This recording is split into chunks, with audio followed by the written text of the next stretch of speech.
Hyderabad నాంపల్ exhibition ground లో చేప ప్రసాదం పంపిణీ కొనసాగుతోంది. ఇప్పటి వరకు దాదాపు 50,000 మందికి పైగా చేప ప్రసాదం తీసుకున్నట్లు నిర్వాహకులు చెబుతున్నారు. మరోవైపు మత్స్యశాఖ ఆధ్వర్యంలో 1,00,000కు పైగా చేప పిల్లల్ని ప్రసాదం పంపిణీకి అందజేస్తున్నట్లు మత్స్యశాఖ డైరెక్టర్ డాక్టర్ ప్రియాంక చెబుతున్నారు.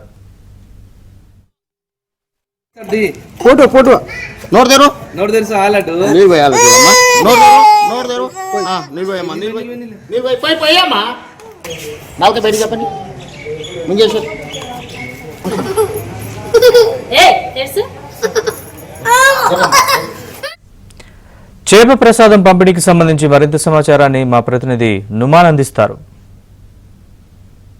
మృగశిర కార్తె సందర్భంగా నిర్వహిస్తున్నటువంటి చేప ప్రసాదం పంపిణీ కోసం ఇటు నాంపల్లి ఎగ్జిబిషన్ గ్రౌండ్కు దేశం నలువైపుల నుంచి కూడా ఆస్తమా బాధితులు పెద్ద ఎత్తున తరలి వస్తున్నారు. సో ఈ నేపథ్యంలో ఇప్పటికే ఇటు తెలంగాణ మత్స్యశాఖ తరపున కూడా దాదాపు 1,50,000కు పైగా కొర్రమైన చేప పిల్లలను కూడా పంపిణీ చేస్తున్నటువంటి పరిస్థితి ఉందని చెప్పవచ్చు. సో ప్రస్తుతం మనము స్క్రీన్లో కూడా చూడొచ్చు, మొత్తం కూడా ఆ క్యూ లైన్ అంతా కూడా ఎక్కడికక్కడ కూడా కిక్కిరిసిపోయినటువంటి సిచ్యువేషన్ అయితే మనకు కనిపిస్తుంది. సో పెద్ద ఎత్తున కూడా ఇటు కేవలం హైదరాబాద్ నగరం నుంచే కాకుండా ఇతర ప్రాంతాల నుంచి కూడా తరలి వస్తున్నటువంటి సిచ్యువేషన్ కూడా మనకు కనిపిస్తుంది. సో ప్రస్తుతం ఏబిఎన్ స్క్రీన్లో మనము చూస్తున్నాము.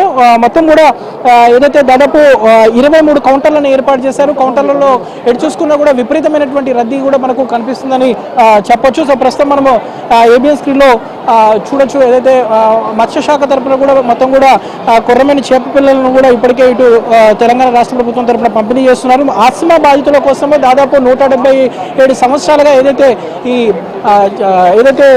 చేప ప్రసాదం పంపిణీ కార్యక్రమం అయితే జరుగుతున్నటువంటి పరిస్థితి. ప్రస్తుతం మనతో పాటు మాట్లాడడానికి ఫిషరీ డైరెక్టర్ ప్రియాంక అలా గారు కూడా ఉన్నారు. వారితో కూడా మాట్లాడదాము. సో మొత్తము ఏర్పాట్లు ఎలా జరుగుతున్నాయి ఏంటి అనేది కూడా వారిని అడిగి తెలుసుకుందాం. ప్రస్తుతం ఇక్కడ ఏర్పాట్లను కూడా పరిశీలిస్తున్నటువంటి సిచ్యువేషన్ కూడా మనకు కనిపిస్తుంది. ఏబిఎన్ స్క్రీన్లో ప్రస్తుతం మనము చూడొచ్చు, ఏదైతే ఇటు ఫిషరీ డిపార్ట్మెంట్కి సంబంధించినటువంటి ఏర్పాట్లన్నీ చేశారు. మరోవైపు ప్రస్తుతం మనతో పాటు మాట్లాడేది ప్రియాంక గారు ఉన్నారు. మేడం చెప్పండి, మొత్తం ఎన్ని చేప పిల్లలను పంపిణీ చేస్తున్నారు?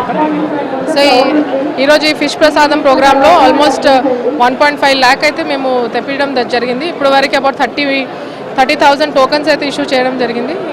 ఇంకా రాబోయే 20 అవర్స్లో రేపు మార్నింగ్ 9 o'clock వరకు మేము టోకన్స్ ఇష్యూస్ చేస్తాము. మా దగ్గర ఇనఫ్ స్టాక్ అయితే ఉంది. ఇంకా ఎవరైనా మన వచ్చే క్రౌడ్ని బట్టి మేము ఇష్యూ చేస్తుంటాం. రేపు మార్నింగ్ వరకు కూడా జరుగుతుంది 11 గంటల వరకు. అంటే ఇంకేమైనా అదనంగా లేదు, అవసరం లేదు. అంటే లాస్ట్ టైం కన్నా మేము ఆల్మోస్ట్ డబుల్ తెప్పించాము ఈసారి. సో అంటే మోర్ క్రౌడ్ ఎక్స్పెక్ట్ చేస్తున్నాం కాబట్టి స్టాక్ అయితే ఉంది మా దగ్గర, నో ప్రాబ్లం. కౌంటర్స్ ఏమైనా పెంచేటటువంటి అవకాశం ఉంది? సరిపోతే ప్రస్తుతం ఇప్పటికైతే సరిపోతుందండి. ఇప్పుడు ఆల్మోస్ట్ 30 కౌంటర్స్ ఉన్నాయి అండ్ టికెట్ కౌంటర్ 16 ఉన్నాయి. ఒకవేళ క్రౌడ్ ఈవినింగ్ కల్లా ఇంక్రీజ్ అవుతే మా దగ్గర ఇంకా సబ్స్టిట్యూట్ స్టాఫ్ ఉన్నారు, వాళ్ళతో ఇంకా కౌంటర్స్ కూడా ఇంక్రీజ్ చేస్తాం.